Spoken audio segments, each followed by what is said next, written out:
Well, dear students, myself Dr. Ashish Garg, Associate Professor in Chemistry, SEET, R.N. Ruia Government College, Ramgarh Shekhawati, district Sikar, Rajasthan. बच्चों, BSc part first में हमने unit start की है alkenes, और alkenes में polymerisation reaction हमने start की थी 13th पार्ट में। This is the 14th part. बच्चों, यहां पर हम फर्स्ट हमने पढ़ा था एसिड कैटेलाइज्ड पॉलीमराइजेशन, और वहां पर हमने दो acids, concentrate sulphuric acid and phosphoric acid, we use as a catalyst there. तो हमने पॉलीमराइजेशन रिएक्शन में जो पहला पार्ट हमने पढ़ा था, type of polymerisation, that was acid catalysed polymerisation in the part 13th। Now we start second mode of polymerisation. दूसरे प्रकार का पॉलीमराइजेशन किस प्रकार से होता है। तो बच्चों ये देखिए, this is the peroxide catalysed polymerisation. Peroxide की उपस्थिति में बहुलकीकरण किस प्रकार होता है। जैसे ही पेरोक्साइड का नाम आता है बच्चों, देखिए हमारे जहन में, दिमाग में एक पिक्चर बनती है फ्री रेडिकल मैकेनिज्म की, क्योंकि पेरोक्साइड की उपस्थिति में मुक्त मूलक का फॉर्मेशन होता है और ये फ्री रेडिकल रिएक्शन को स्टार्ट करते हैं। तो देखिए बच्चों, यहां पर ये पॉलीमराइजेशन रिएक्शन पेरोक्साइड की उपस्थिति में एल्कीन्स को हाई प्रेशर, उच्च दाब पर गर्म करने से संपन्न होती है। हमने यहां पर एग्जांपल लिया है प्रोपीन का, एंड दिस प्रोपीन बच्चों एन नॉट काउंटेबल है ना, number of alkenes we are taking here. हम प्रोपीन एन प्रोपीन लेते हैं in the presence of peroxide and the formation of polypropene. इस तरह से फॉर्मेशन होता है पॉलीप्रोपीन का। बच्चों, इसका मैकेनिज्म कि किस तरह से पॉलीप्रोपीन बनती है, किस तरह से बच्चों यहां पर पॉलीप्रोपीन का, दिस इज द पॉलीप्रोपीन का फॉर्मेशन होता है। See, this is the polymer N.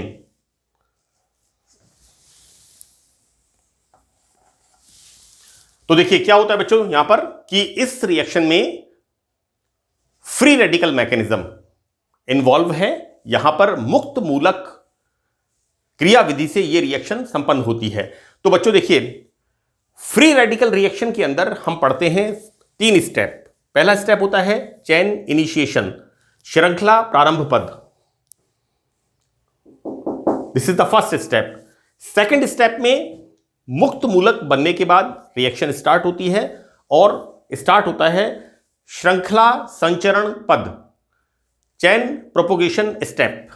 And in the last step जब रिएक्टेंट समाप्त हो जाता है तो बच्चों मुक्त मूलक आपस में मिलकर के that was the chain ending process. तो बच्चों हम देखते हैं सबसे पहले स्टेप के अंदर यहां पर पेरोक्साइड सनलाइट की प्रेजेंस में यहां पर सम विखंडन, होमोलाइटिक फिशन होता है, और इस तरह से पेरोक्साइड का निर्माण होता है। तो पेरोक्साइड का निर्माण होने के बाद this is the beginning part, chain initiation, श्रृंखला प्रारंभ पद and formation of peroxide free radical.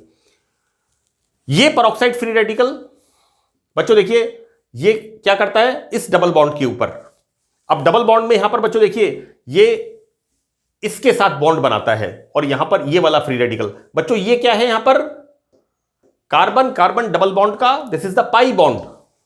तो ये इस बॉन्ड को ब्रेक डाउन करता है, होमोलाइटिक फिशन, और यहां पर क्या होता है इस तरह का फ्री रेडिकल फॉर्मेशन होता है। तो बच्चों यहां पर अब चेन प्रोपोगेशन, श्रृंखला संचरण पद, यानी चेन रिएक्शन यहां पर स्टार्ट होती है सेकेंड स्टेप के अंदर। Now in the third step see, this is the free radical. देखो बेटा, OR-CH2-CH-CH3, OR-CH2-CH-CH3, and this is the free radical. ये फ्री रेडिकल वापस यहां पर बच्चों देखिए इसके ऊपर अटैक करता है, this attacks on this and formation of this free radical. इस तरह से यहां पर क्या फॉर्मेशन हो गया, डाइमर, द्विलक का निर्माण हो गया। हम हिंदी की भाषा में कहते हैं एकलक, द्विलक, त्रिलक, देन बहुलक, 3 से ज्यादा यूनिट होती है, हम कहते हैं monomer, dimer, trimer and then polymer, right. तो इस तरह से यहां पर डाइमर का फॉर्मेशन। अब बच्चों देखिए वापस ये क्या करेगा, आगे इसी तरह से रिएक्शन करेगा एंड फर्दर डाइमर से ट्राइमर एंड ट्राइमर से पॉलीमर, ये चेन रिएक्शन चलती जाती है। So this is the chain propagation. बच्चों यहां पर ये चेन अभिक्रिया तब तक चलती रहती है जब तक कि 2 मुक्त मूलक संयुक्त होकर के उदासीन अणु नहीं बना ले। तो बच्चों देखिए यहां पर this is the radical, right. बच्चों देखिए यहां पर हमने लिया है इसको होल एन, है ना, दिस इज द डाइमर। और यहां पर जैसा मैंने आपको बताया कि ये वापस इससे रिएक्शन करेगा और डाइमर से ट्राइमर बनेगा, सेम वे इसी तरह से रिएक्शन होती जाएगी। तो हमने इसको कैसे लिखा है, whole n, right.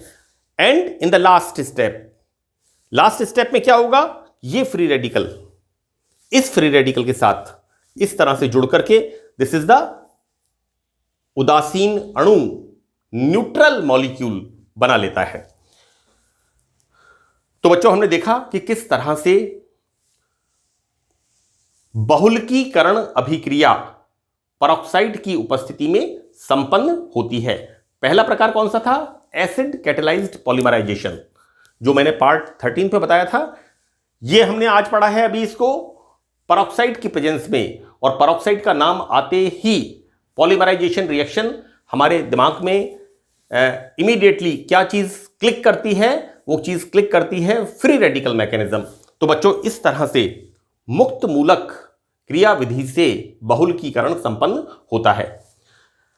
Now in the third part, this is the base catalysed polymerisation, right. देखो बेटा, जब किसी एल्कीन में इलेक्ट्रॉन अट्रैक्टिंग ग्रुप लगा हुआ होता है, सीधा एग्जाम्पल, वहां पर क्या हो रहा है, इसमें डबल बॉन्ड के साथ साइनाइड ग्रुप, बच्चों CN ग्रुप का इफेक्ट कैसा होता है, -I इंडक्टिव इफेक्ट। तो यहां पर एल्कीन के साथ साइनाइड ग्रुप लगा हुआ है। तो क्या होता है बच्चों यहां पर कि जब किसी एल्कीन के साथ electron withdrawing group, electron attracting group लगा हुआ होता है, तो एल्कीन्स बेस की उपस्थिति में पॉलीमराइजेशन होता है और यहां पर इस तरह से रिएक्शन होती है। And see this is the acrylonitrile, और बच्चों इसको क्या कहते हैं, this is the vinyl group, this is the vinyl cyanide और एक्राइलोनाइट्राइल। और फॉर्मेशन क्या होता है बच्चों यहां पर, पॉली एक्राइलोनाइट्राइल।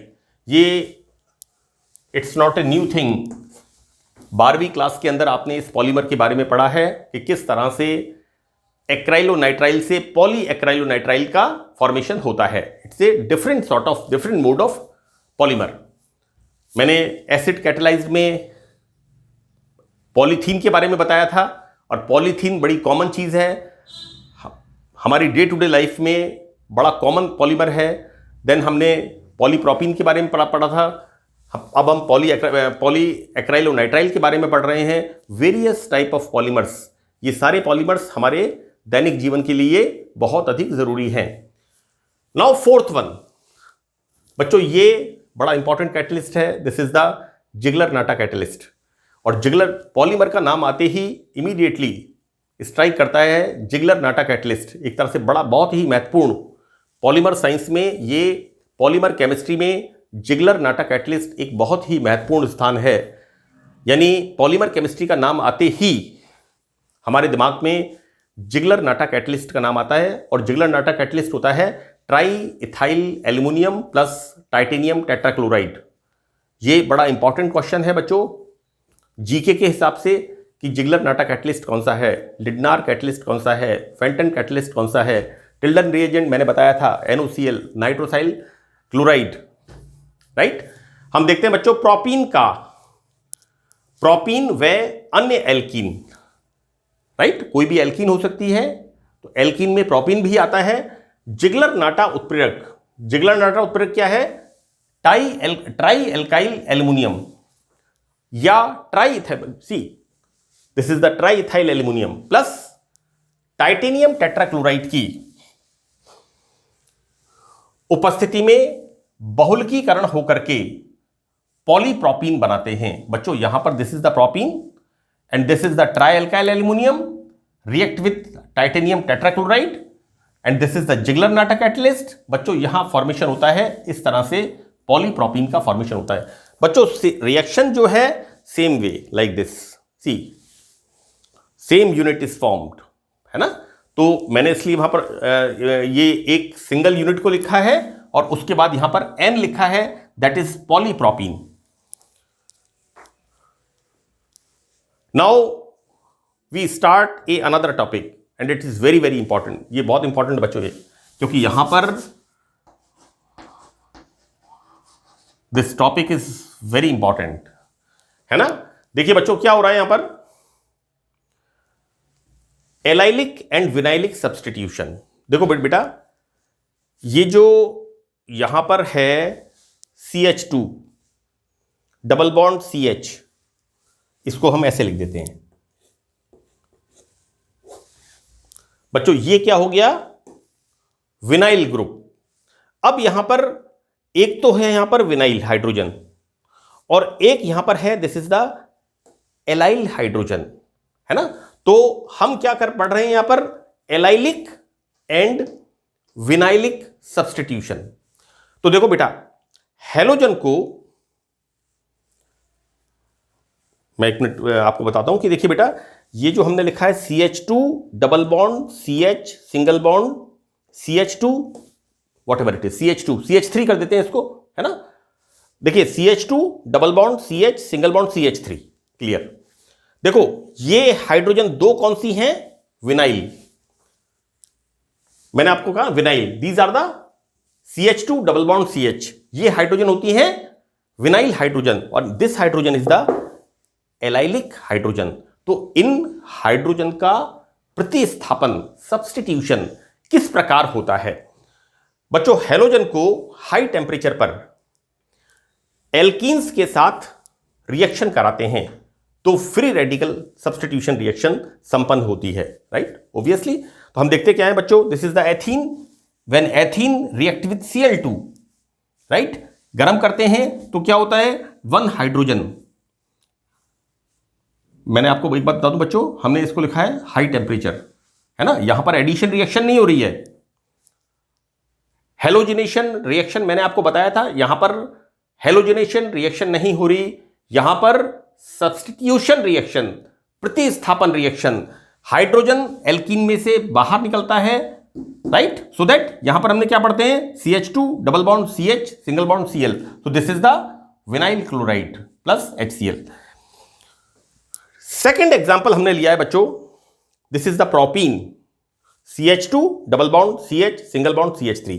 अब देखिए बच्चों, पहले वाले में जिस कार्बन से हाइड्रोजन Cl से प्रतिस्थापित हो रही है, सब्स्टिट्यूशन रिएक्शन हो रही है, वो कार्बन डबल बॉन्ड से लगा हुआ है, right. So this is the vinyl और यहां पर ये ग्रुप कौन सा है, vinyl, and this hydrogen is the allyl hydrogen. ये मैंने वहां क्लियर किया इस पे। और देखो बेटा, इसके अंदर बड़ा क्लियर है यहां पर कि ये जो CH3 है इसका हाइड्रोजन Cl से प्रतिस्थापित होता है, तो बनता क्या है, CH2 double bond CH single bond CH2 Cl, C this is the, ये क्या बन गया,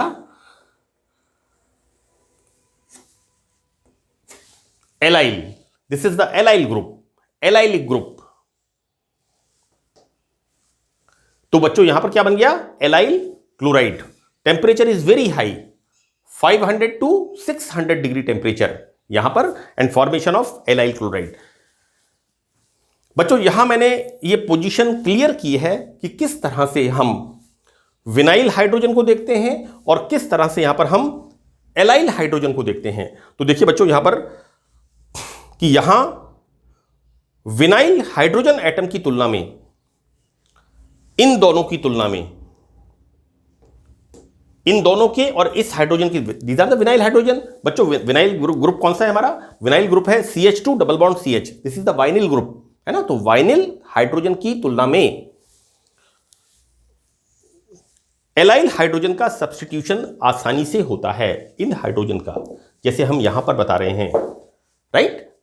एलाइलिक हाइड्रोजन का सब्स्टिट्यूशन आसानी से होता है। और बच्चों एलाइल हाइड्रोजन एटम के, ये बड़ा इंपॉर्टेंट पार्ट है, वी यूज हियर N-bromosaccinamide, है ना। क्या होता है?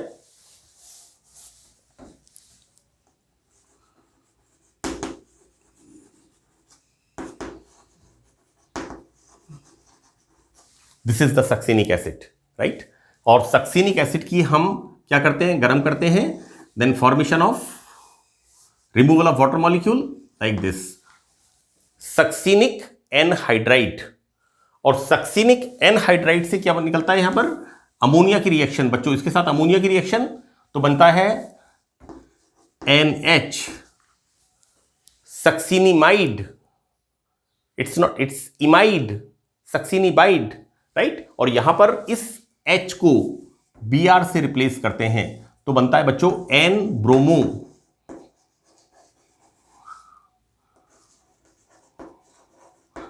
सक्सिनिमाइड।